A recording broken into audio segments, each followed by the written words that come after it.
Hello hi എല്ലാവർക്കും ലെനയുടെ പുതിയ വീഡിയോയിലേക്ക് സ്വാഗതം. ഞാൻ ഋതു കൃഷ്ണ. നമ്മളിന്ന് വന്നിരിക്കുന്നത് വളരെ ഇമ്പോർട്ടൻ്റ് ആയിട്ടുള്ള ഒരു ടോപ്പിക് ആയിട്ടാണ് നമ്മൾ വന്നിരിക്കുന്നത്. All about GATE exam.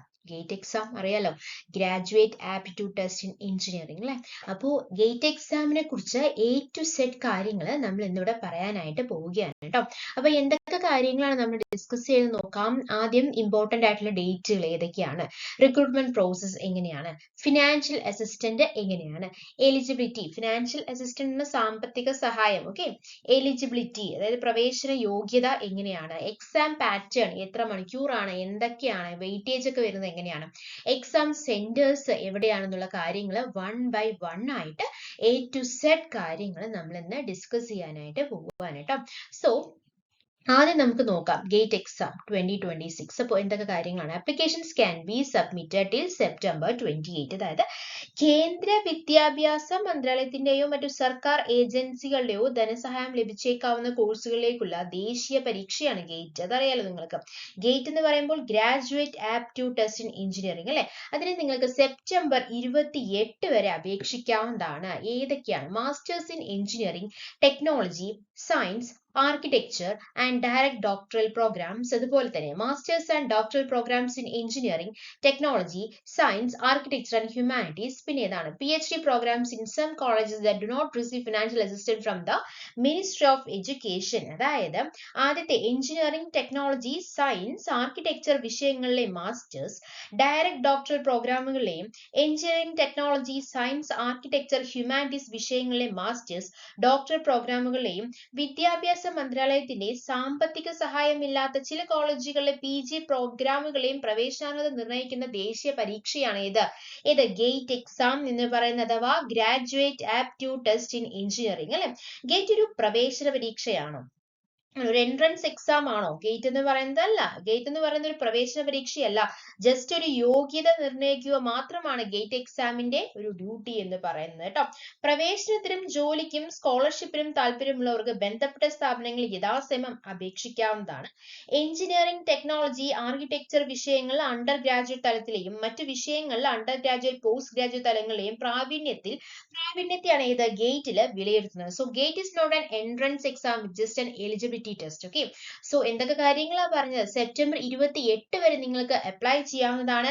Engineering, technology, science, architecture, humanities വിഷയങ്ങളിലെ മാസ്റ്റേഴ്സ്, ഡോക്ടർ പ്രോഗ്രാമുകളെയും വിദ്യാഭ്യാസ മന്ത്രാലയത്തിന്റെ സാമ്പത്തിക സഹായമില്ലാത്ത ചില കോളേജുകളിലെ PG പ്രോഗ്രാമുകളെയും അതിലേക്ക് എന്താണ് പ്രവേശന യോഗ്യത നേടുന്ന പരീക്ഷയാണ്, ദേശീയ പരീക്ഷയാണ് ഇത് ഗേറ്റ് എക്സാം എന്ന് പറയുന്നത്. യോഗ്യത നിർണ്ണയിക്കുക മാത്രമാണ് ഗേറ്റ് എക്സാമിന്റെ ലക്ഷ്യം എന്ന് പറയുന്നത്. ഓക്കെ, പ്രവേശനത്തിനും ജോലിക്കും സ്കോളർഷിപ്പിനും താല്പര്യമുള്ളവർക്ക് ബന്ധപ്പെട്ട സ്ഥാപനങ്ങൾ യഥാസമയം അപേക്ഷിക്കാവുന്നതാണെന്നുള്ള കാര്യം മറന്നു പോകരുത് കേട്ടോ. ഇനി ഈ എക്സാമിന്റെ പ്രത്യേകതകൾ എന്തൊക്കെയാണ്, റിക്രൂട്ട്മെന്റ് പ്രോസസ് എങ്ങനെയാണ്, opportunities for arts, science, humanities and commerce students. അതായത് ഇത് ബിടെക്കുകാർക്ക് വേണ്ടി മാത്രമാണോ? അല്ല, ആർട്സ്, സയൻസ്, ഹ്യൂമാനിറ്റീസ്, കൊമേഴ്സ് വിദ്യാർത്ഥികൾക്കും ഇപ്രാവശ്യം അവസരമുണ്ട്. എങ്ങനെയാണ് അവസരം? എങ്ങനെയാണ് വരുന്നത്? Gate qualification will also helpful for the recruitment in major public sector undertakings. അതായത് പൊതുമേഖലാ സ്ഥാപനങ്ങളിലെ നിയമനങ്ങൾക്കും സഹായകമാണ് ഗേറ്റ് എക്സാം എന്ന് പറയുന്നത്. പിന്നെന്താണ്? Some of the companies that have made such appointments in the past years include Airports Authority of India, Bharat Heavy Electricals, Coal India Oil Corporation, BSNL, Damodar Valley Corporation, Electronics Corporation of India, National Aluminium Company, National Highways Authority of India, National Thermal Power Corporation, Nuclear Power Corporation, Oil and Natural Gas Corporation, Steel Authority of India തുടങ്ങിയ. മനസ്സിലായില്ലേ? എന്താ പറഞ്ഞത്? പൊതുമേഖലാ സ്ഥാപനങ്ങളിലെ നിയമനങ്ങൾക്കും സഹായകമാണ് എന്നാണ് പറഞ്ഞത്. അതായത് പ്രമുഖ പൊതുമേഖലാ സ്ഥാപനങ്ങളിലെ നിയമനങ്ങൾക്കും ഗേറ്റ് യോഗ്യത സഹായകമായിരിക്കും. മുൻ വർഷങ്ങളിൽ ഇങ്ങനെ നിയമനം നൽകിയവരിൽ ഇനി പറയുന്നവയും ഉൾപ്പെടും എന്നുള്ള കാര്യം ശ്രദ്ധിക്കുക. ഏതൊക്കെയാണ്? Airports authority of India, Bharat heavy electricals, call India, Indian oil corporation, BSNL, Damodar Valley corporation, electronics corporation of India, engineers India, national aluminium company, national അതുപോലെ തന്നെ national highways authority of India, national thermal power corporation, nuclear power corporation, oil and natural gas corporation, steel authority of India. കേന്ദ്ര സർക്കാരിലെ group തസ്തികകളിൽ നേരിട്ടുള്ള നിയമനത്തിനും ഗേറ്റ് സ്കോർ ഉപയോഗിക്കാറുണ്ട് എന്നുള്ള കാര്യം മനസ്സിലാക്കുക. സോ റിക്രൂട്ട്മെന്റ് പ്രോസസ്സിനെ കുറിച്ച് പറഞ്ഞു. പൊതുമേഖലാ സ്ഥാപനങ്ങളിലെ നിയമനങ്ങൾക്കും സഹായകമാണ് ഗേറ്റ് എക്സാം എന്ന് പറയുന്നത്. GATE score is also use for the ഡയറക്ട്മെന്റ് recruitment to group post in central government. എന്താണ് പറഞ്ഞത്? കേന്ദ്ര സർക്കാരിലെ ഗ്രൂപ്പ് തസ്തികകളിൽ നേരിട്ടുള്ള നിയമനത്തിനും ഗേറ്റ് സ്കോർ ഉപയോഗിക്കാറുണ്ട്. ഓക്കെ, ഇനി ഫിനാൻഷ്യൽ അസിസ്റ്റന്റ് അഥവാ സാമ്പത്തിക സഹായം എന്താണ് ഇതിനെ കുറിച്ച് പറയാനുള്ളത്? നമുക്ക് നോക്കാം. GATE score will also be useful for financial assistant. എങ്ങനെയാണ് ഗേറ്റ് സ്കോർ സാമ്പത്തിക സഹായത്തിനും ഉപകരിക്കും? എങ്ങനെയാണത്? ME, MTech, MArch, MPharm students with this score have a monthly stipend of ₹12,400. അതായത് ഈ സ്കോർ ഉള്ള ME, MTech, MArch, MPharm വിദ്യാർത്ഥികൾക്ക് 12,400 രൂപ മാസ സ്റ്റൈപ്പൻഡ് ഉണ്ട്. പിന്നെന്താണ്? Those who get direct admission to PhD with a BTech, MSc qualification and GATE score will get a monthly fellowship of rupees 37,000 for the first 2 years, then 42,000 for the next 3 years. അതായത് എന്താണ് പറയുന്നത്? BTech, MSc യോഗ്യതയും gate സ്കോറുമായി നേരിട്ട് PhD പ്രവേശനം നേടുന്നവർക്ക് ആദ്യ 2 വർഷം 37,000 രൂപ, തുടർന്ന് 3 വർഷം 42,000 രൂപ എന്നീ ക്രമത്തിൽ പ്രതിമാസ ഫെലോഷിപ്പ് ലഭിക്കുന്നതായിരിക്കും. സെലക്ഷനിൽ പൊതുവെ 70% വെയിറ്റേജ് ഗേറ്റ് സ്കോറിനും ബാക്കി ഇന്റർവ്യൂവിനും മറ്റുമായിരിക്കും നൽകുന്നുണ്ടാവുക കേട്ടോ. In the selection generally 70% weightage will be given to GATE score and the rest to the interview. Okay, പിന്നെന്താണ്? സെലക്ഷനിൽ പൊതുവെ 70% വെയിറ്റേജ് ഗേറ്റ് സ്കോറിനും ബാക്കി ഇന്റർവ്യൂവിനും മറ്റു നൽകുന്നു പറഞ്ഞല്ലോ. ഇനി ബാംഗ്ലൂരു ഇന്ത്യൻ ഇൻസ്റ്റിറ്റ്യൂട്ട് ഓഫ് സയൻസും 23 IIT-കളും ചേർന്നാണ് ഗേറ്റ് 2026 നടത്തുന്നത് എന്നുള്ള കാര്യം അറിയാലോ. കമ്പ്യൂട്ടർ ഉപയോഗിച്ചുള്ള ഈ പരീക്ഷ ചുമതല ഏവർക്കാണ്? IIT ഗുവാഹത്തിക്കാണ് കേട്ടോ. അപ്പൊ കമ്പ്യൂട്ടർ ഉപയോഗിച്ചുള്ള CBT ടെസ്റ്റ് ആയിരിക്കും. അതിന്റെ ചുമതല എന്ന് പറയുന്നത് IIT ഗുവാഹത്തിയാണ്. 23 IIT-കളാണ് ഇതിൽ പങ്കെടുക്കുന്നത്. ബാംഗ്ലൂരു ഇന്ത്യൻ ഇൻസ്റ്റിറ്റ്യൂട്ട് ഓഫ് സയൻസും 23 IIT-കളും ചേർന്നിട്ടാണ് ഗേറ്റ് 2026 നടത്താനായിട്ട് പോകുന്നത്. ഇനി എലിജിബിലിറ്റി എന്താണ്?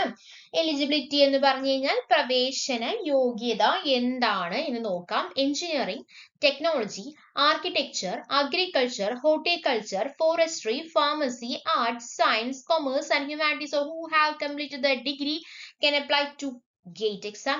Students studying in the 3rd year or above in medicine, dental surgery, Bachelor of Veterinary Science, PharmD, integrated MTech, MPharm or dual degree after +2 diploma, integrated MSc, BS, MS can also apply. MA, MSc, MCA, post BSc, integrated MTech, those studying in the 1st year or above can also apply. എന്താണ് പറഞ്ഞത്? എന്താണ് മക്കളെ പറഞ്ഞത്? Engineering, technology, architecture, agriculture, horticulture, forestry, pharmacy, arts, science, commerce, മാനവിക വിഷയങ്ങൾ ഇവയൊന്നിലെ bachelor പ്രോഗ്രാമിന്റെ 3-ാം വർഷമെങ്കിലും പഠിക്കുന്നവർക്കും ബിരുദം പൂർത്തിയാക്കിയവർക്കും ഗേറ്റ് 2026 എഴുതാവുന്നതാണ്. Okay, medicine, dental surgery, veterinary science bachelor 5-ാം semester, +2 കഴിഞ്ഞിട്ടുള്ള ഫാംഡി, ഇന്റഗ്രേറ്റഡ് MTech, MPharm അഥവാ ഡുവൽ ഡിഗ്രി, +2 അല്ലെങ്കിൽ ഡിപ്ലോമയ്ക്ക് ശേഷമുള്ള dual degree, integrated MSc, BS, MS എന്നിവയിൽ 3-ാം വർഷം അഥവാ അതിന് മേലോട്ടുള്ള ക്ലാസുകൾ പഠിക്കുന്നവർക്കും അപേക്ഷിക്കാവുന്നതാണ്. MA, MSc, MCA, post BSc, integrated MTech എന്നിവയിൽ 1-ാം വർഷം അഥവാ അതിന് മേലോട്ടുള്ള ക്ലാസുകൾ പഠിക്കുന്നവർക്കും അപേക്ഷിക്കാവുന്നതാണ്. ഓക്കെ, അപ്പൊ നിർദ്ദിഷ്ട ബാച്ചിലർ ബിരുദത്തോടുള്ള തുല്യത കേന്ദ്ര സർക്കാർ അംഗീകരിച്ച AMIE സമാന പ്രൊഫഷണൽ അംഗത്വത്തിനുള്ള പരീക്ഷയിലെ A സെക്ഷൻ തുല്യഘട്ടം ജയിച്ചവരെയും പരിഗണിക്കും. ഉയർന്ന യോഗ്യതയിൽ നേടിയവർക്കും അപേക്ഷിക്കാവുന്നതാണ്. എത്ര തവണ വേണമെങ്കിലും ഗേറ്റ് എക്സാം എഴുതാവുന്നതാണ്. എത്ര എഴുതാൻ പാടുള്ളൊന്നുമില്ല. അതുപോലെ തന്നെ പ്രായം, ഏജ് ലിമിറ്റും ഇല്ല. ഇതാണ് അതിന്റെ പ്രവേശന യോഗ്യതയെ കുറിച്ച് നമുക്ക് പറയാനായിട്ട് ഉള്ളത്. മനസ്സിലായല്ലോ? ഇനി പ്രവേശന യോഗ്യതയെ കുറിച്ച്, എലിജിബിലിറ്റിയെ കുറിച്ച് എന്തെങ്കിലും ഡൗട്ട് ഉണ്ടോ? ഒന്നും കൂടി പറയാം. Engineering, technology, architecture, agriculture, horticulture, forestry, pharmacy, arts, science, commerce ഇവയൊന്നിലെ ബാച്ചലർ പ്രോഗ്രാമുകളിൽ 3-ാം വർഷം പഠിക്കുന്നവർക്കും ബിരുദം പൂർത്തിയാക്കിയവർക്കും ഗേറ്റ് 2026 എഴുതാവുന്നതാണ്. ഇനി medicine, dental surgery, veterinary science bachelor 5-ാം semester, +2 കഴിഞ്ഞിട്ടുള്ള ഫാം ഡി, ഇന്റഗ്രേറ്റഡ് എം.ടെക്, എം.ഫാം അഥവാ ഡ്വൽ ഡിഗ്രി, +2 ഡിപ്ലോമയ്ക്ക് ശേഷമുള്ള ഡ്വൽ ഡിഗ്രി കേട്ടോ. അതുപോലെ തന്നെ ഇന്റഗ്രേറ്റഡ് എം.എസ്.സി, ബി.എസ്, എം.എസ് എന്നിവയിൽ 3-ാം വർഷം അഥവാ അതിന് മേലോട്ടുള്ള ക്ലാസ്സുകൾ പഠിക്കുന്നവർക്കും അപേക്ഷിക്കാവുന്നതാണ്. ഓക്കെ, അതുപോലെ തന്നെ MA, MSc, MCA, post BSc, integrated MTech എന്നിവയിൽ 1-ാം വർഷം അഥവാ അതിന് മേലോട്ടുള്ള ക്ലാസ്സുകൾ പഠിക്കുന്നവർക്കും ഏത് ഗേറ്റ് എക്സാമിന് അപ്ലൈ ചെയ്യാവുന്നതാണ്. ക്ലിയർ അല്ലേ? ഇനി നമുക്ക് എന്താ നോക്കാൻ പോകുന്നത്, എക്സാം പാറ്റേൺ എങ്ങനെയാണ് എന്നുള്ളതാണ്. ഗേറ്റ് എക്സാം എന്ന് പറയുന്നത് ഒരു 3 മണിക്കൂർ എക്സാം ആണ്. 100 മാർക്കിന്റെ കമ്പ്യൂട്ടർ ബേസ്ഡ് ടെസ്റ്റ് ആണ്. വിത്ത് 65 question comprising A general aptitude session and subject specific session, sometimes including engineering mathematics. അപ്പോൾ ഗേറ്റ് എക്സാം എന്ന് പറയുന്നത് ഒരു 3 മണിക്കൂർ അല്ലെ, എല്ലാം 3 മണിക്കൂർ പേപ്പറുകളാണ് അല്ലെ. ഒബ്ജക്റ്റീവ് ചോദ്യങ്ങൾ മാത്രമുള്ള പേപ്പറുകൾ ഉണ്ട്, നമുക്ക് ഡീറ്റെയിൽ ആയിട്ട് നോക്കാം. അതിൽ കമ്പ്യൂട്ടർ ബേസ്ഡ് ടെസ്റ്റിൽ 65 ക്വസ്റ്റ്യൻസ് ആണ്, 100 മാർക്ക് 65 ക്വസ്റ്റ്യൻസ്. അതിൽ ജനറൽ ആപ്റ്റിറ്റ്യൂഡ് സെഷൻ ഉണ്ട്, സബ്ജക്ട് സ്പെസിഫിക് സെക്ഷൻ ഉണ്ട്, ഇൻക്ലൂഡിംഗ് എഞ്ചിനീയറിംഗ്, ചില സമയങ്ങളിൽ എഞ്ചിനീയറിംഗ് മാത്തമാറ്റിക്സും വരാറുണ്ട്. Exam includes 3 എണ്ണമാണുള്ളത്. അതായത് ഏതൊക്കെയാണെന്ന് ചോദിച്ചു കഴിഞ്ഞാൽ ഏതൊക്കെയാ 3 എണ്ണം? അതായത് MCQ നമ്മൾ എപ്പോഴും കേൾക്കാറുള്ളതാണ്, മൾട്ടിപ്പിൾ ചോയ്സ് ക്വസ്റ്റ്യൻസ്. ഇനി അടുത്തത് MSQ എന്ന് പറയുമ്പോൾ മൾട്ടിപ്പിൾ സെലക്ട് ക്വസ്റ്റ്യൻസ് ആണ്. ഇനി NAT എന്ന് പറയുമ്പോൾ ന്യൂമറിക്കൽ ആൻസർ ടൈപ്പ് ക്വസ്റ്റ്യൻസ്. അപ്പോൾ ഇങ്ങനെയായിരിക്കും ഒരു എക്സാം ഉണ്ടായിരിക്കുക. അതായത് MCQ ഉണ്ടായിരിക്കും, അതുപോലെ തന്നെ MSQ ഉണ്ടാകാം, അതുപോലെ തന്നെ NAT ഉണ്ടാകാം. NAT എന്ന് പറയുമ്പോൾ numerical answer type questions. Okay, ഇതിൽ നെഗറ്റീവ് മാർക്കിംഗ് എങ്ങനെയാണെന്ന് ചോദിച്ചു കഴിഞ്ഞാൽ negative marking applies only to ഈ 3 എണ്ണത്തിൽ 3 കാറ്റഗറീസിൽ ആദ്യത്തെ MCQന് മാത്രമാണ് എന്തുള്ളൂ, നെഗറ്റീവ് മാർക്കിംഗ് ഉള്ളൂ. Negative marking applies only to MCQ. 1/3 mark for 1 mark question, 2/3 mark for 2 mark question. So ഒരു ക്വസ്റ്റ്യന് എത്ര നെഗറ്റീവ് മാർക്ക്? 1/3 ആണ്. രണ്ടെണ്ണം ഉണ്ടെങ്കിൽ 2/3 ആണ്. While there is no negative marking for MSQ and NAT, അതായത് മൾട്ടിപ്പിൾ സെലക്ട് ക്വസ്റ്റ്യനും അതുപോലെ തന്നെ ന്യൂമറിക്കൽ ആൻസർ ടൈപ്പ് ക്വസ്റ്റ്യനും എന്തില്ല, നെഗറ്റീവ് മാർക്ക് ഇല്ല എന്നുള്ള കാര്യം മനസ്സിലാക്കുക. സോ ഗേറ്റ് എക്സാം എന്ന് പറയുന്നത് 3 മണിക്കൂറാണ്, 100 മാർക്കിന്റെ എക്സാം ആണ്, 65 ക്വസ്റ്റ്യൻസ് ആണുള്ളത്. ജനറൽ ആപ്റ്റിറ്റ്യൂഡ് സെക്ഷൻ ഉണ്ടാകും, അതുപോലെ തന്നെ സബ്ജക്ട് സ്പെസിഫിക് സെക്ഷൻ ഉണ്ടായിരിക്കും, സംടൈംസ് ഇൻക്ലൂഡിംഗ് എഞ്ചിനീയറിംഗ് മാത്തമാറ്റിക്സ് അല്ലെ. The exam includes multiple choice questions, MCQ ഉണ്ടായിരിക്കും, MSQ പറയുമ്പോൾ മൾട്ടിപ്പിൾ സെലക്ട് ക്വസ്റ്റ്യൻസ്, NAT എന്ന് പറഞ്ഞാൽ numerical answer type questions. Negative marking applies only to MCQന് മാത്രമായിരിക്കും നെഗറ്റീവ് മാർക്കിംഗ് ഉണ്ടായിരിക്കുക.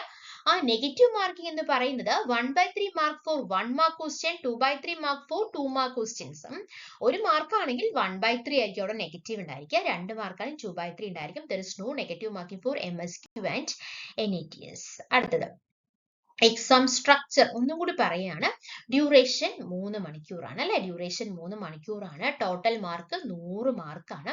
നമ്പർ ഓഫ് ക്വസ്റ്റ്യൻസ് 65 ആണ്. സെക്ഷൻസ് എന്ന് പറയുന്നത് ജനറൽ ആപ്റ്റിറ്റ്യൂഡ് സെക്ഷൻ ഉണ്ടായിരിക്കും, സബ്ജക്ട് സ്പെസിഫിക് സെക്ഷൻ ഉണ്ടായിരിക്കും, എഞ്ചിനീയറിംഗ് മാത്തമാറ്റിക്സ് ചില സ്പെസിഫിക് പേപ്പർ കോഡ്സിന് മാത്രമായിരിക്കും എഞ്ചിനീയറിംഗ് മാത്തമാറ്റിക്സ് ഉണ്ടായിരിക്കുന്നത്.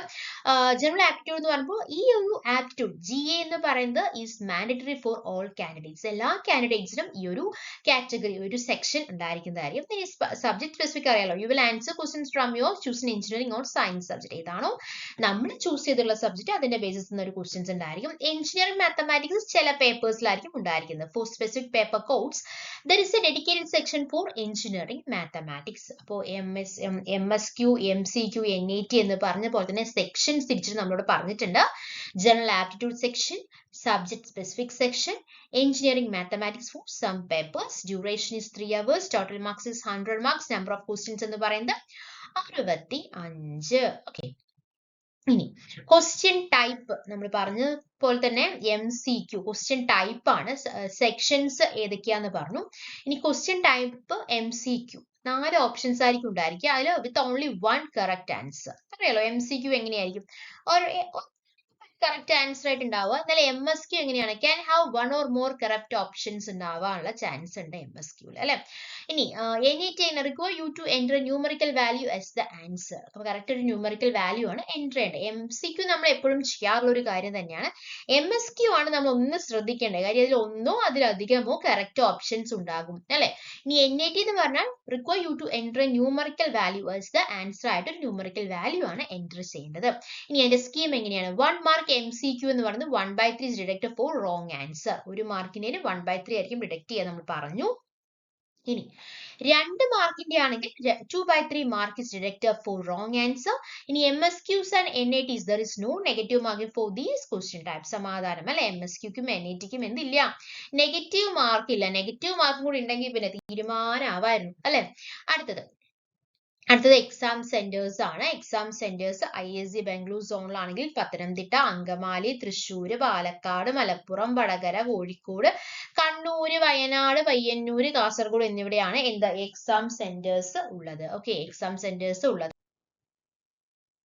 ഇനി IIT മദ്രാസ് സോണാണെങ്കിൽ തിരുവനന്തപുരം, ആറ്റിങ്ങൽ, കൊല്ലം, ആലപ്പുഴ, ചെങ്ങന്നൂർ, കോട്ടയം, കാഞ്ഞിരപ്പള്ളി, മൂവാറ്റുപുഴ, കോതമംഗലം, ആലുവ, എറണാകുളം. ഓക്കെ, ഇനി എന്താണ്? You can choose 3 centres in the same zone and show them in the application. 3 centres നമുക്ക് സെലക്ട് ചെയ്യാവുന്നതാണ്. There is no center abroad. There is no age limit for the applicants. അപ്പോൾ gate എക്സാമിന് പ്രത്യേകം നമുക്ക് എത്ര തവണ വേണമെങ്കിലും എഴുതാം. ഇതിനൊരു ഏജ് ലിമിറ്റും ഇല്ല. The gate score will be valid for 3 years from the date of declaration of the exam results. അപ്പോൾ ഗേറ്റ് സ്കോർ എത്ര വർഷത്തേക്കാണ് വാലിഡ് ഉള്ളത്? 3 വർഷത്തേക്കാണ്. From the date of declaration of the exam results. എക്സാമിന്റെ റിസൾട്ട് വന്നതിന് ശേഷമുള്ള 3 വർഷത്തേക്കാണ് അതിന്റെ വാലിഡിറ്റി എന്ന് പറയുന്നത്. അപ്പോൾ കൂടുതൽ കാര്യങ്ങൾ നിങ്ങൾക്ക് അറിയണമെങ്കിൽ HTTPS അവിടെ ലിങ്ക് കൊടുത്തിട്ടുണ്ട്, കാണാൻ കഴിയുന്നുണ്ടോ? ഒരു ചെറിയൊരു ഫോണ്ടായി പോയി അല്ലെ. HTTPS gate 2026 iitg.ac.in എന്നുള്ള വെബ്സൈറ്റിൽ നോക്കിയാൽ മതിയാകും കേട്ടോ. അപ്പൊ എക്സാം സെന്റേഴ്സ് ഏതൊക്കെയെന്ന് മനസ്സിലായല്ലോ. പത്തനംതിട്ട, അങ്കമാലി, തൃശ്ശൂർ, പാലക്കാട്, മലപ്പുറം, വടകര, കോഴിക്കോട്, കണ്ണൂർ, വയനാട്, പയ്യന്നൂർ, കാസർഗോഡ്. ഇതെന്തിനാണ് ഇങ്ങനെ റിപ്പീറ്റ് ചെയ്ത് പറയുന്നത് അറിയോ? മനസ്സിലാവാൻ വേണ്ടിയിട്ടാണ് കേട്ടോ. അതായത് ചിലർ വർക്ക് ചെയ്ത് കേൾക്കുന്നവരുണ്ടാവാം, അല്ലെങ്കിൽ ട്രാവൽ ചെയ്യുമ്പോൾ കേൾക്കുന്നവരുണ്ടാവാം. അപ്പൊ അവർക്ക് കുറച്ചും കൂടി കാര്യങ്ങൾ മനസ്സിലാക്കാൻ വേണ്ടിയിട്ടാണ് ഈ റിപ്പീറ്റ് ചെയ്ത് പറയുന്നത്. നമുക്കത് കാര്യം നമുക്ക് മനസ്സിലായി. കാര്യം നമ്മുടെ ഈ ഒരു ജോബ് അപ്ഡേറ്റ്സ് അല്ലെങ്കിൽ നമ്മുടെ ഈ അപ്ഡേറ്റ്സ് അല്ലെങ്കിൽ ഈ കാര്യങ്ങളെല്ലാം ചിലവര് വീട്ടമ്മമാര് കേൾക്കുന്നവരുണ്ടാകാം അല്ലെ, വർക്ക് ചെയ്യുമ്പോൾ കേൾക്കുന്നവരുണ്ടാകാം, ട്രാവൽ ചെയ്യുമ്പോൾ കേൾക്കുന്നവരുണ്ടാകാം. അപ്പൊ അവർക്ക് വേണ്ടിയിട്ടാണ് നമ്മളിത് റിപ്പീറ്റ് ചെയ്തിട്ട് പറയുന്നത്. വീണ്ടും കേട്ടു എന്ന് വെച്ചിട്ട് യാതൊരു പ്രശ്നവുമില്ല അല്ലെ. തിരുവനന്തപുരം, ആറ്റിങ്ങൽ, കൊല്ലം, ആലപ്പുഴ, ചെങ്ങന്നൂർ, കോട്ടയം, കാഞ്ഞിരപ്പള്ളി, മൂവാറ്റുപുഴ, കോതമംഗലം, ആലുവ, എറണാകുളം എന്നിവിടെയാണ് ഏത് എക്സാം സെന്റേഴ്സ് ഉള്ളത്. ഓക്കെ, ഇനി നോക്കാനുള്ളത് ഇമ്പോർട്ടന്റ് ആയിട്ടുള്ള, വളരെ ഇമ്പോർട്ടന്റ് ആയിട്ടുള്ള ഡേറ്റ് ആണ്. റെഗുലർ രജിസ്ട്രേഷൻ ഡേറ്റ് ലൈൻ എന്ന് പറയുന്നത് സെപ്റ്റംബർ 28-നാണ്. റെഗുലർ രജിസ്ട്രേഷൻ ഡെഡ് ലൈൻ എന്ന് പറയുന്നത് സെപ്റ്റംബർ 28, 2025-നാണ്. അപ്പൊ ഈ മാസം സെപ്റ്റംബർ 28 വരെ അല്ലെ, 28 വരെ നിങ്ങൾക്ക് അപ്ലൈ ചെയ്യാവുന്നതാണ്. Extend registration dead line with late fee 9 October 2025. Fees അടയ്ക്കാൻ വേണ്ടിയിട്ട് 9 ഒക്ടോബർ, അതുവരെ നീട്ടേണ്ട കാര്യമില്ല, വേഗം തന്നെ അപ്ലൈ ചെയ്യുക കേട്ടോ. പ്രത്യേകിച്ച് 27-ാം തീയതി രാത്രി ഒന്നും അപ്ലൈ ചെയ്യാതിരിക്കുക, അതിന് മുന്നേ അപ്ലൈ ചെയ്യുക. അത് എപ്പോഴും ഹാങ് ആവാറുണ്ട് കേട്ടോ. അഡ്മിറ്റ് കാർഡ് റിലീസ് 2 ജനുവരി 2026. അഡ്മിറ്റ് കാർഡ് അടക്കം അവർ എപ്പോഴാ വരിക എന്ന് പറഞ്ഞിട്ടുണ്ട്. എക്സാം ഡേറ്റ്സ് പറഞ്ഞിട്ടുണ്ട്. ഫെബ്രുവരിയിലായിരിക്കും എക്സാം നടക്കുക. 7, 8, 14, 15. സമയം 9:30 to 2 ഷിഫ്റ്റ് ആയിട്ടാണ് കേട്ടോ. 2 ഷിഫ്റ്റ് ആയിട്ടാണ്. 9:30 to 12:30, 2:30 to 5:30. ഇങ്ങനെയായിരിക്കും എക്സാം നടക്കുന്നത്. 9:30 to 12:30, 9:30 to 12:30, 2:30 to 5:30. 3 മണിക്കൂറാണല്ലോ. 3 മണിക്കൂറാണ് എക്സാം നമ്മൾ പറഞ്ഞു അല്ലെ. അപ്പോൾ അങ്ങനെയായിരിക്കും ഫെബ്രുവരി 4 ദിവസങ്ങൾ, 7, 8, 14, 15 ദിവസങ്ങളിൽ അതാത് സബ്ജക്റ്റുള്ള എക്സാമുകൾ നടക്കുന്നതായിരിക്കും. എന്നിട്ട് 2 സെഷനിലും ഇതാണ്. 9:30 to 12:30 first section, 2:30 to 5:30 second session. Okay, result announcement എന്ന് പറയുന്നത് 19th മാർച്ച് 2026-നായിരിക്കും റിസൾട്ട് പറയുക എന്നും കൂടി അവർ പറഞ്ഞിട്ടുണ്ട് കേട്ടോ. അപ്പൊ റിസൾട്ട് എപ്പോഴാ വരിക എന്ന് പറഞ്ഞു, അഡ്മിറ്റ് കാർഡ് എപ്പോഴാ വരിക എന്ന് പറഞ്ഞു. പഠിച്ചു കഴിഞ്ഞാൽ മാത്രം മതി. രജിസ്ട്രേഷൻ 28-ാം തീയതി സെപ്റ്റംബർ വരെ രജിസ്റ്റർ ചെയ്യാം നമ്മൾ പറഞ്ഞു. എക്സ്റ്റൻഡ് രജിസ്ട്രേഷൻ ഡെഡ് ലൈൻ എന്ന് പറയുന്നത് 9 ഒക്ടോബർ ആണ്. അഡ്മിറ്റ് കാർഡ് റിലീസ് ചെയ്യുന്നത് 2 ജനുവരി 2026-നാണ്. ഗേറ്റ് 2026 എക്സാം ഡേറ്റ്സ് എന്ന് പറയുന്നത് 7, 8, 14, 15. ഫെബ്രുവരി 7, 8, 14, 15 തീയതികളിലാണ്. എനിക്ക് തോന്നുന്നു ശനി ഞായർ തീയതികളാവാനാണ് അത് ചാൻസ് അല്ലെ? 7, 8 ശനി ഞായർ, അടുത്ത 14, 15 പറയുമ്പോൾ അടുത്ത ശനി ഞായറും ആയിരിക്കും. 9:30 to 12:30 വരെയും 2:30 to 5:30 വീതമായിരിക്കും സെക്ഷൻസ് നടക്കാനായിട്ട് പോകുന്നത്. റിസൾട്ട് വരാൻ പോകുന്നത് കറക്റ്റ് ഒരു മാസം കഴിയുമ്പോഴേക്കും അതിന്റെ റിസൾട്ട് വരും. ഓക്കെ, ഇനി അപ്പൊ നമ്മൾ പറഞ്ഞത് A to Z കാര്യങ്ങൾ നമ്മൾ പറഞ്ഞു. ഇമ്പോർട്ടന്റ് ആയിട്ടുള്ള ഡേറ്റ്സ് ഏതൊക്കെയാന്ന് പറഞ്ഞല്ലോ. സെപ്റ്റംബർ 27 വരെ അപേക്ഷിക്കാവുന്നതാണ്. ലേറ്റ് ഫീസ് സഹിതം അപേക്ഷിക്കേണ്ടത് ഒക്ടോബർ 9 വരെയാണ്. അഡ്മിറ്റ് കാർഡ് 2026 ജനുവരി 2 മുതൽ ലഭിക്കുന്നതാണ്. പരീക്ഷ ഫെബ്രുവരിയിലാണ് നടക്കാൻ പോകുന്നത്. 7, 8, 14, 15 തീയതികളാണെന്നൊക്കെ നമ്മൾ പറഞ്ഞു. റിക്രൂട്ട്മെന്റ് പ്രോസസ്സിനെ കുറിച്ച് പറഞ്ഞു. പൊതുമേഖലാ സ്ഥാപനങ്ങളിലെ നിയമനങ്ങൾക്കും സഹായകമാണ് ഗേറ്റ് എക്സാം എന്ന് പറയുന്നത്. പഠിക്കാൻ വേണ്ടിയല്ല, ജോലി കിട്ടാനും ഗേറ്റ് എക്സാം സഹായകമാണെന്നുള്ള കാര്യം മനസ്സിലായല്ലോ.